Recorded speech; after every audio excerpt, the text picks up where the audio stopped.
Who's wrong and who's wronger? In this corner, followed by millions, James the Exploding Unicorn Breakwell. And in that corner, ignored by millions, Steve Dash Rinko Levens. Hey everybody, welcome back to Wrong and Wronger. The podcast where I, Dr. Steve, am suddenly remembering something I didn't do for the podcast as we're starting to fire up the engines. And he's James, sitting on the dock of the bay waiting for Godot Breakwell. And James, how are you doing today, man? Well, I'm a little nervous because I'd like to know exactly what is it you forgot to do. Well, we had more listeners crawl out of the woodwork and say, I too have listened to every episode, and I made a promise to each of them that I would name them on the show, and I forgot to go through and make a list. Well, that's all right, because I have one who emailed me as well. I don't know if they're on your list, too. We seem to get some duplication here. I'd like to give a shout-out to Joseph Wayman and his sister Julie. They have listened to every episode. He says he fell behind briefly because he got distracted by 6 months by Harry Potter. But that's okay, because, you know, if your entertainment options are Wrong and Wronger and Harry Potter, it's okay to take a break from us. I'm just glad that we're in the same entertainment category, and surely we will be rewarded with similar levels of wealth. Boy, you're going to need a crash helmet for all the dollar bills that are going to be avalanching down on you, James. Well, I do remember two, and there were three, and yours might actually have been the third. So the fact that I didn't actually physically make a list might not be a detriment, because one was Dr. Brady Palmer, who's an eye doctor, but apparently there's something wrong with his ears because he still listens to Wrong and Wronger. And two was Tara Hutchins, who has been a follower of mine since I believe I joined Twitter in 2012. Like, she's been around forever. Wow. And by the way, everybody who's listened to every podcast episode, I, of course, expect you to buy my book because, you know, it's like a podcast, but without Steve. So it's like the best part and only the best part. So please take advantage of that. So tell me, has the book distribution issue been resolved? That is an interesting question. So as far as the crisis at the start where they changed distributors and they accidentally canceled a bunch of pre-orders, I should put accidentally in quotes, that part I believe has been mostly resolved. However, the launch date is still an open question mark, so they had to push it back a week because of everything going on in the world. Book printing is behind, paper supplies are low, all that good stuff. It's not just microchips they're running out of. They're running out of the old-fashioned stuff too. So it was originally supposed to have a release date of June 1st. It's technically pushed back to June 8th on some websites, but I told them just lift the restrictions. Just let them mail it out when they get it. So some people have already gotten the book, and some people are getting emails saying they're not going to get it till mid-June. So depending on where you are, depending on how much the internet hates you or loves you, that depends on when you get the book. So I say roll the dice, order the book, and see when it shows up. And it'll be a pleasant surprise when it gets there. Well, apparently I'm on the tail end of the sending the book out, but it's still not bad. I think I sent you a screenshot from Amazon. They sent me June 10th is June the 10th. New I will receive it. Yeah, date. That's an interesting release date too, because that wasn't one of any of the options listed. They created a separate release date just for you. But I've heard from a couple other people there's a saying June 10th as well. So I guess that's the back of the line. But that's okay, because if you're there, people know who they'll be with, and they'll be very easy or very eager to read a book as a distraction to forget that fact. Well, it's June 8th plus 2 days to ship, probably. That's what it is. I gotcha. And it's funny because Amazon typically will just mail out stuff as soon as it hits their warehouse. Like, shipping dates and embargo dates mean nothing to them. They just don't want it sitting in their warehouse. But for the ebook, they will absolutely not release it before that street date. Like, it's like against their religious code or something. So Amazon is a strange and mysterious beast, but they do sell a lot of books. And again, the title of that book, which I have failed to mention because I am terrible at selling books, is How to Be a Man, whatever that means, Lessons in Modern Masculinity from a questionable source. Grab it from wherever you can, and it will show up at some point in the near future. And I believe you have an advanced copy, don't you? Yes, There's one in the I have a whole background box your... of advanced copies. So these things do exist in paper form. They're Yes, floating yes, around yes, somewhere yes. in the distribution change. It is. I assure you, it is a real book and not a figment of my imagination. Unlike so much else of what goes on in this podcast.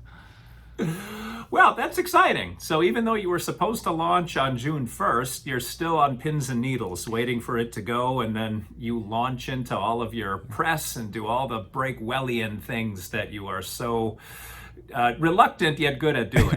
I had a pang of guilt / panic today. I saw it was June 1st. I was like, oh crap, I have a book coming out today. And I was like, do I really though? Like what even is the launch date anymore? Well, launch date is defined as what? Like, is today technically your launch date? I thought it was today, and they said, and they said, can we move it back a week? And I said, why don't you just let people send it out whenever they send it out? But now Amazon, which is the only one I check regularly, they're saying June 8th. But then again, Tamsin at Mainstream Street Books in Lafayette, Indiana, where I sign them, she's been mailing out books for 2 weeks. So you can interpret release date to mean whatever you want it to mean. It is we don't place limits on words here. Very good. Well, pick up Breakwell's book, and I know somebody tweeted to both of us, because we were both tagged in, that as long as Olivas vouches for it, that's good enough for him, and he pre-ordered your book too. Wow, I did not see that tweet, and I'm a little upset that he trusts your word, but if it benefits me financially, I'm going to be okay with it this one and only time. All right, well, that's exciting stuff going on in Breakwell's adult life. Breakwell's kid life is a mess right now because, James, I believe all 27 of your children are out of school, which almost definitionally means feral. Yes, they are all here. They are all making sounds. I've only had to yell at them 15 or 20 times today. And they go through waves. They go through waves where they're silent, and I forget they're here, and I feel like a bad parent for not checking on them to make sure they're still alive.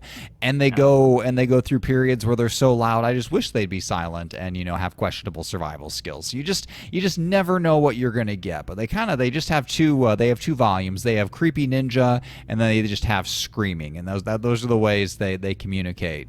It's kind of like the rooster call on a farm. It's first thing in the morning when the first kid starts screaming at the second kid. It wakes up the whole house and puts us all in a great mood. Sure. No, that's so sweet. Do people come up to you, James, and say, you'll miss these days when they're gone? They do, but not so often, because usually it's after reading a newsletter or something, and they understand why I'm very eager for them to be over. But then again, in the newsletter, I focus on the chaos. Like, for the most part, they're old enough. They're all potty trained, and they give themselves baths. And depending on circumstances, sometimes they will feed themselves. So, if I were to drop dead right now, it might take them a few days to notice. So we're kind of like on the cusp of self-sufficiency. And if I'm a bad parent, I might give them that last little push to finally raise themselves. We'll see where we end up at the end of the summer. Well, speaking of summer, as we discussed at length during our production meeting before we started recording, and it's usually James and myself and a few interns and a couple hired writers around a conference table with like 3-ring binders and notebooks, and someone can sometimes cater lunch in. It's not a bad situation that we have here at the Wrong and Wronger Palatial Studios. But there is a movement, or there has been for about 20 years, to make school a year-round endeavor. And I don't know your opinion on that, James, but I certainly have a strong opinion about it. Given that you have kids who are running amok through your home, I'm guessing you would be an advocate of year-round school? Yes, and actually, even back when I was in school, I thought year-round school would be pretty great. Because it seems like summer gives you... even though the break flies by, it almost gives you too much time off in one spot and not enough time off the rest of the year when you kind of want it. You can't. There's never enough time to really go anywhere or do anything for any of the other breaks in the year. And you've got this one giant break right at the summer when it seems like you can't necessarily go and do stuff because everybody else is going and doing stuff, or you got to get a summer job. I think the one advantage of a big summer break is for high school kids to get a job. If you want to work when you're not in school. school. But other than that, I think that kids, they just forget a ton over the summer. And I guess there's really no reason for summer vacation. The urban legend is that it was caused so that kids could go out and work on the farm, but in reality, like crops and stuff, there's nothing to do on the farm in summer. Like all the work is in the spring and fall. Summer's nothing. I guess they really just closed the schools because there was no air conditioning and they didn't want kids to start on fire, sitting in their desks. And also, Yes. sweaty kids really stink and you don't want to have a class of 25 of them, so they sent them home. But now that we're in the era of air conditioning, I mean, granted, my poor Catholic school growing up did not have air conditioning, so we sometimes got out early on account of heat stroke. But the majority of schools with actual funding now do have air conditioning, and I think if you do have air conditioning, year-round school makes more sense. Not necessarily adding to the number of days, just spreading them around more evenly. Man, now as a parent who would have to figure out what to do about childcare during summer vacations, I understand why parents would want year-round, but from a kid's standpoint, I can't imagine not having summer vacation. Like that was when the most bonding would happen between you and the neighborhood kids. And that's when all the stories that you tell the rest of your life start happening. So I love that long stretch of uninterrupted kiddom. Like kids don't need to punch a clock when they're 8 years old. They don't need to get indoctrinated into that whole working mindset. Like let kids be kids, and there's no better place than a 3-month petri dish of what kind of human being are you going to be when you grow up. And just all the peer interactions, all the things that I'm sure you never had, James, because you hate people and spent most of your life not interacting with them. But for those of us that had other people in our lives, besides our 27 siblings, which you have now recreated in your own home, that was invaluable time for us. So I am not a proponent of year-round school. Well, this is an interesting time to discuss year-round school because we're coming off a year when kids were home a lot. They were doing school from here, and I wonder if there would ever be a day where they would leave home. And now I'm still at home all day, so I guess it's a little bit of a different perspective. But growing up, it seemed like at the start of summer, like there's all this energy, and like we're gonna go out and do stuff, and then like by the middle of July, it's just so hot. Everybody just stays in their house watching cartoons anyway. So I think that's part of it. And now everybody's got video game systems and all that. You've got the internet, you've got your own phones. I mean, the era of going over and riding your bikes around the neighborhood and all of that is kind of over. My kids have all these friends in this neighborhood who are pretty nearby, who I told them like this summer, it's like you can bike to their house whenever you want. Stay there overnight if you want. Stay there all summer. I don't care. In fact, I encourage it. But it turns out all those kids are in daycare and day camps and stuff all day. So even though my kids are off, and everybody else's kids are off too, they're all elsewhere and otherwise engaged. So my kids are just home alone with themselves and me. So we're kind of back in the same spot we were before. Man, that's a fate that I wouldn't bestow upon anyone, James. All day with Breakwell. It's interesting you bring up that I was thinking through what you were saying, and I do see that even where I live, which is, you live in sort of a cityscape. People don't know where you live, but yeah. There's it's a little more urban. Mine is more of like a subdivision where there's a bunch of kids. And I remember tweeting about this like a year or two ago. When I walk around the neighborhood, I don't see kids playing out past the age of like 10 or 11. And I speculated that's because that's when they stumble upon video games and never leave home again, turn into the humans at the end of the movie WALL-E. But I did see the other day, and this made an impression on me. There was like a young 14-ish boy walking his bike next to a young 14-ish girl. And I thought, good for you. That you're walking around the subdivision like you're trying to figure out how to be in a relationship, boyfriend, little girlfriend. Like those are the fun times. And I was encouraged that there are still kids that'll do stuff like that, because I think it's all online now with the advent of Tinder and Plenty of Fish and all of the websites that advocate let's date people we've never met before.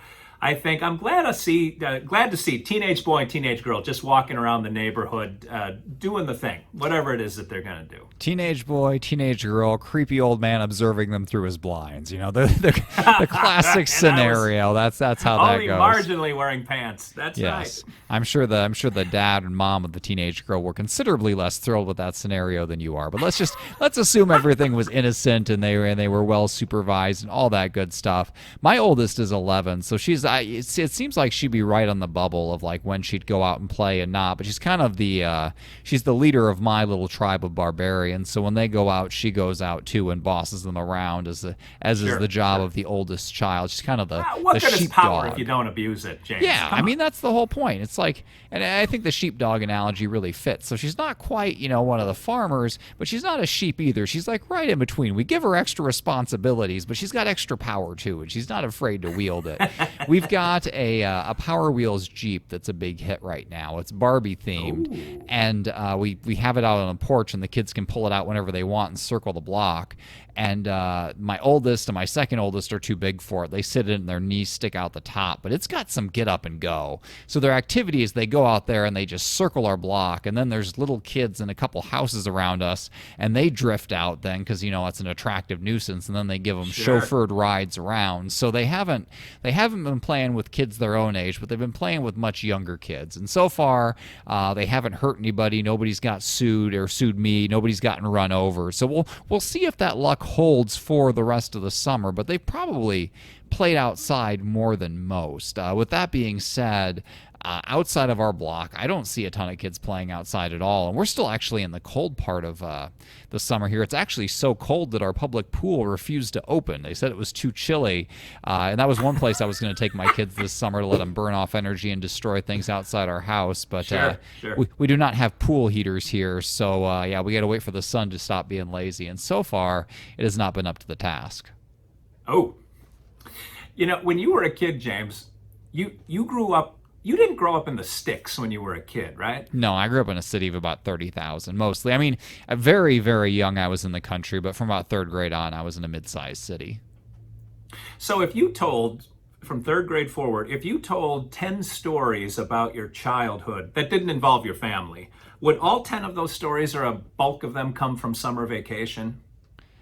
I don't think so, no.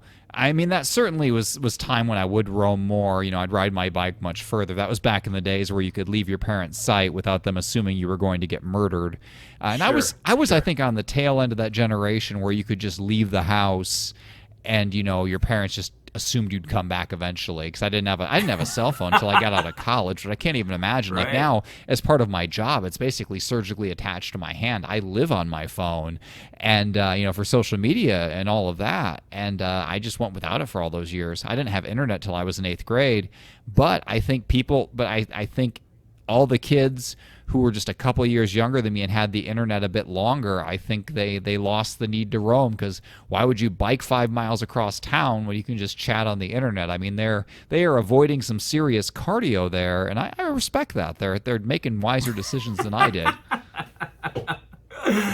Why move if I can sit perfectly still for Yes. the rest of my life? Yes. You got the idea. Now, did you grow up in one place the whole way till college, or did you move around? I'm very close to your story, except backwards. So I grew up in like the inner city of Milwaukee till I was almost 7, and then I moved out to a farm. So wow. From 7 forward, I lived out in the sticks. Okay, because when you're a little kid, moving is almost like death. You start your life over. You just lose contact with all of your friends, and you go back to square one. But now it's not like that anymore. My 9-year-old had a friend who's moving to South Carolina, and it's not a big deal for her because she can still message her on Facebook Kids. And it's like, man, when I was 9, if a kid moved away, I never saw or heard from that child again. It was like they vanished from the face of the earth. Yes, they're plucked up by aliens, right? And the way Facebook works, you never unfriend anybody. She'll still probably be following that kid's news feed like 30 years from now. Like, oh, yep, she's got 4 more kids. Like, who is that even? It's like, oh, this kid I knew when I was 9. And they probably will not talk again either at some point. They'll just slowly stalk each other's news feed, as is the custom now. And 30 years from now, her friend will say, "Hey, did your dad's book about becoming a man ever come out?" Every once in a while, this double life is kind of weird because somebody will say, like somebody said to my oldest kid the other day, is like, is your dad, is he the one who writes books? And she's like, yeah. And it's like, what do they mean by that? What do they know? What don't they know? Or like, I have a neighbor who was driving down the street and rolled down his window and said he found my YouTube channel, which is by far the smallest part of my online empire. And so like when I go out, I don't introduce myself as like the guy who does stupid stuff on the internet. I try to be just like a regular adult around here, but slowly but surely our online activities are seeping out, and I never want to reveal more than I have to, and I never want to confess to anything I haven't been caught for yet. So it's kind of been a slow. So your standard answer is why? What do you know? Yeah, exactly. Like, where are you going with this? Well, shouldn't you embrace that level of celebrity, James? Well, as you love to say at every possible opportunity, I am not a celebrity. I am just a guy who happens to have some followers on the internet and put out a book every now and then. But I kept those two spheres separate for so long that, like, had I gone out and just been like, this is me, done no pen name, no anything, just had one identity, it would have been much simpler. But now I've got like these two separate identities that really don't overlap at all. And when people like jump the lane from one identity to the other, it's like, I don't know how I feel about that.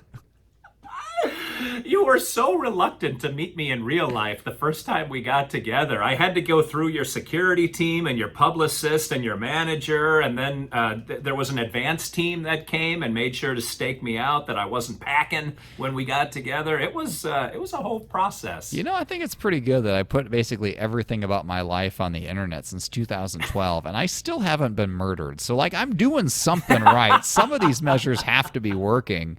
But you have to like institute a delay too. It's like I'm going someplace like, oh, this is awesome, I got a great picture of the kids, I gotta post it. It's like, yeah, but I should probably post it like tomorrow, because when you reach like a critical mass of followers, no matter how obscure the thing you are taking a picture of is, like somebody will recognize it. Like I had like just like a local park one time, and I took a picture of like the most generic piece of playground equipment ever, and somebody's like, I had no idea you lived in my town. I was like, how did you figure that out? But there's always somebody always knows.